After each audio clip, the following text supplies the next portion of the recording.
بسم اللہ الرحمن الرحیم۔ عزیز طلبہ، آج ہم انشاءاللہ تعالی قرآن پاک کے تعارف کا جو دوسرا حصہ ہے وہ شروع کر رہے ہیں، جس میں یعنی قرآن پاک اترنے کا جو سب سے بڑا ذریعہ ہے وحی، اس میں وحی کا نزول، وحی کا مفہوم، اقسام وحی، اور اسی طرح وحی کی نزول کے اعتبار سے کیفیات، یعنی کن کن صورتوں میں اللہ رب العزت نے وحی اتاری ہے، وہ مختلف صورتیں ہم ڈسکس کریں گے۔ تو سب سے پہلے وحی کا مفہوم۔ وحی کا لغوی مطلب ہے خفیہ اشارہ، یعنی چھپا کر اطلاع دینا، چپکے سے دل میں ڈال دینا۔ لغوی مطلب جو ہے وحی کا یہ ہے، جیسے اللہ پاک نے آپ صلی اللہ علیہ وسلم کے بارے میں فرمایا وما ینطق عن الہویٰ ان هو الا وحی یوحیٰ، کہ آپ اپنے خواہش نفس سے کوئی بات نہیں فرماتے، بلکہ جو بھی بات کرتے ہیں وہ انہیں وحی کی جاتی ہے۔ اور ویسے ہم جانتے ہیں وہی وہ ذریعہ غیبی ہے جس کے ذریعے اللہ رب العزت اپنے انبیاء علیہ السلام میں سے کسی پر اپنا پیغام اتارتے ہیں۔ وہ خاص غیبی طریقہ جس سے اللہ تعالیٰ کسی نبی تک اپنی بات پہنچائیں، تو اس کو وحی کہتے ہیں۔ تو اس میں کسی شخص کی اپنی یعنی اس کا غور و فکر، اس کا تجربہ، استدلال، اس کا کوئی دخل نہیں ہوتا۔ یہ محض اللہ تعالیٰ کا فضل ہے۔ اللہ جیسے عطا فرمائے قرآن پاک میں اللہ تعالیٰ نے فرمایا ذالک فضل اللہ یؤتی من یشاء، یہ اللہ تعالیٰ کا فضل ہے جس سے اللہ تعالیٰ جس کے لیے چاہتے اللہ یعنی منتخب کر لیتے ہیں۔ یعنی عبادات، ریاضات، مجاہدات، اذکار و اشغال کر کے، محنتیں کر کے انسان ولی، کتب، غوث، ابدال، ان کے ولایت کے درجوں پہ تو چڑھ سکتا ہے، لیکن نبی کوئی اپنی محنت سے نہیں بن سکتا۔ نبی وہ ہوگا، رسول وہ ہوگا جس کو اللہ تعالیٰ اس کے اپنے رسال بندوں کے لیے منتخب فرمائیں گے۔ تو اس سے مراد ہے ذالک فضل اللہ یؤتی من یشاء۔ اب آتے ہیں وہی اقسام وحی کی طرف۔ وحی کی دو بڑی اقسام ہیں۔ نمبر ایک، وحی مطلوع جس کی تلاوت کی جائے، اور دوسرا وحی غیر مطلوع جس کی تلاوت نہ کی جائے۔ اسی کو وحی جلی اور خفی بھی کہتے ہیں۔ وحی جلی کون سی ہوگی؟ وحی مطلوع جس کی تلاوت کی جائے، یعنی قرآن پاک جس کے الفاظ واضح ہوتے ہیں، اس کو ہم وحی جلی بھی کہتے ہیں۔ اور وحی غیر مطلوع جس کی تلاوت نہ کی جائے، اسے وحی خفی بھی کہتے ہیں۔ تو وحی جو مطلوع ہوگی وہ قرآن پاک ہے، اور جو جس کی تلاوت نہ کی جائے وہ غیر مطلوع وہ حدیث ہے۔ تو یہ ہے اقسام وحی کی۔ وحی اور الہام میں کیا فرق ہے؟ ہوتے دونوں اللہ کی طرف سے ہیں۔ وحی وہ ہوتی ہے، یعنی اگر کسی پیغمبر پر اللہ پاک کی طرف سے کوئی پیغام نازل ہو، اس کے دل میں ڈال دیا جائے تو وہ اسے وحی کہیں گے، یہ ایک عمل کے اعتبار سے حجت ہوگا۔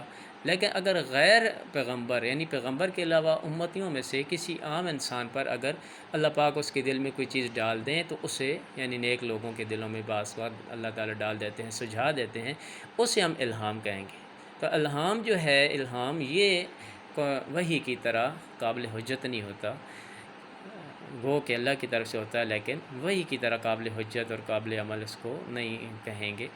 نزول کے اعتبار سے آگے ہم پڑھیں گے وحی کی اقسام، یعنی یہ مطلق وحی کی اقسام ہے، دو قسم کی، وحی جلی اور خفی، قرآن اور حدیث۔ اب نزول کے اعتبار سے، یعنی کن کن صورتوں میں اللہ رب العزت اپنے انبیاء علیہ السلام پر وحی نازل فرماتے تھے، تو نزول کے اعتبار سے وحی کی اقسام، اس میں سے تقریباً یہ 7 اقسام بنتی ہیں کل۔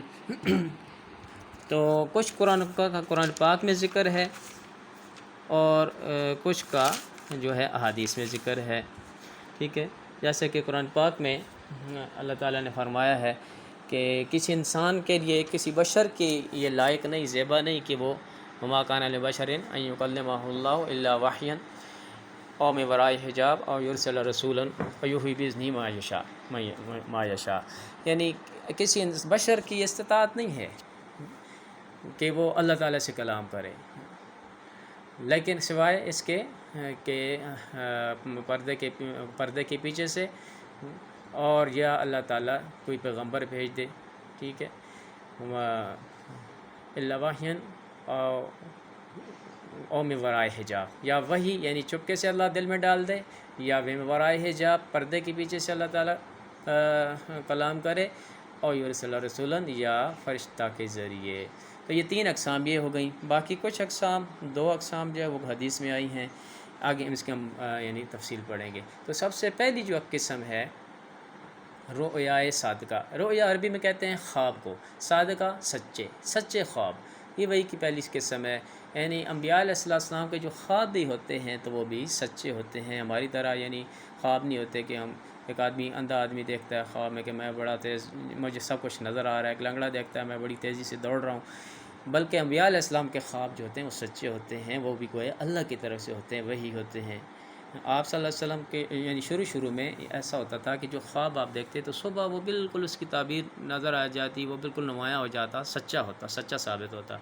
اور ہم سب جانتے ہیں ایک نبی علیہ السلام کے بارے میں جنہوں نے خواب میں دیکھا تھا اور پھر اپنی خواب سچ کر دکھائی. میری مراد اس سے حضرت ابراہیم علیہ السلام ہیں کہ انہوں نے 3 دن لگاتار خواب میں دیکھا کہ آپ اپنے بچے کو ذبح فرما رہے ہیں.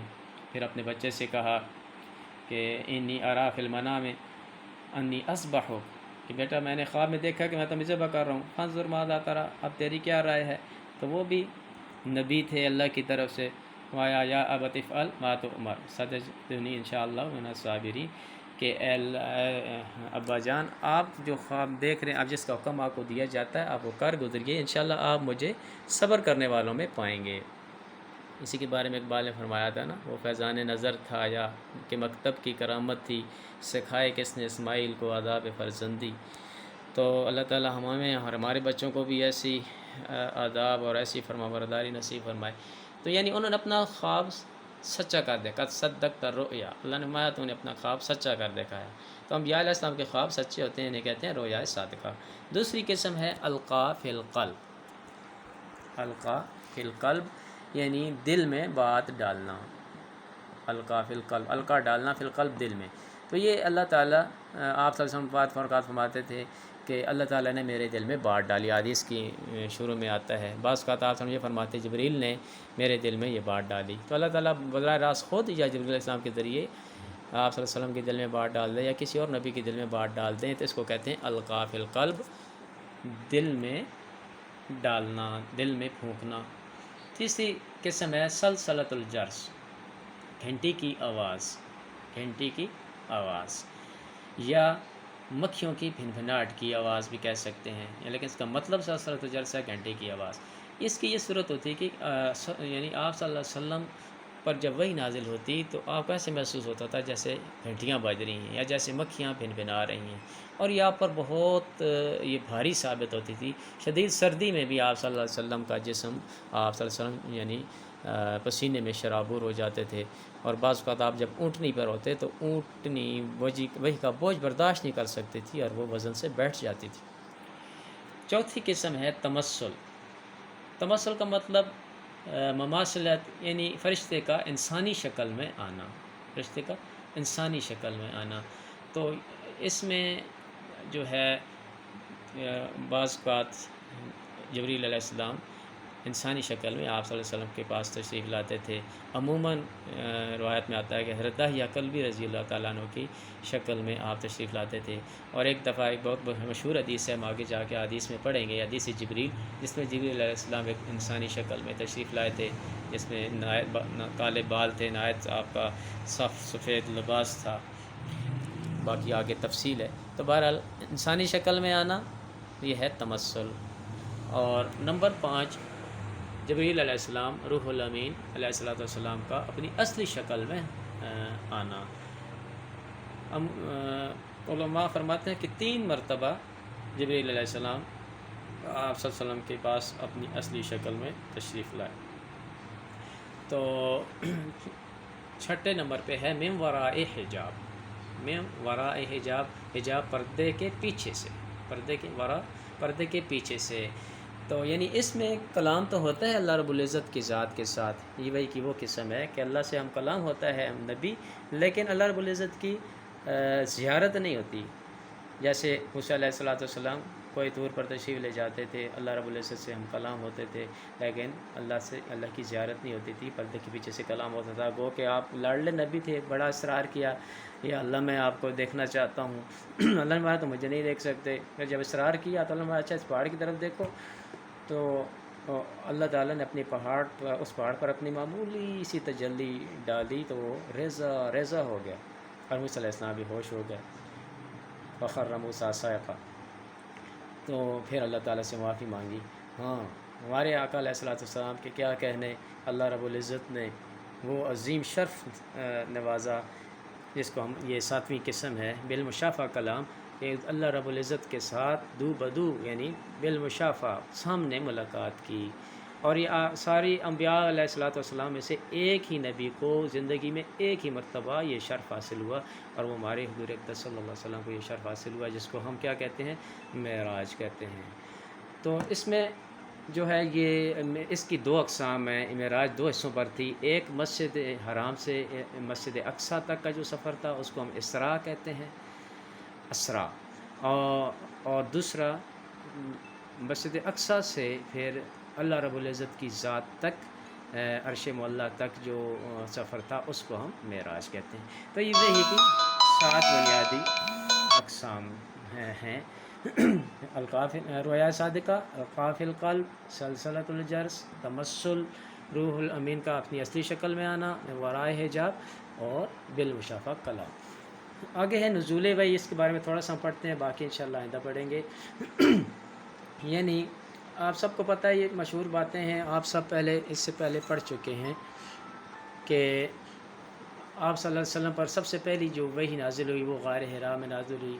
آپ صلی اللہ علیہ وسلم یعنی وحی کے نزول سے پہلے آپ کی عادت شریفہ تھی کہ آپ غار حرا میں ستو اور پانی وغیرہ لے کر تشریف لے جاتے تھے، اور وہاں کچھ ایام یعنی وہاں اسٹے کرتے تھے، قیام کرتے تھے۔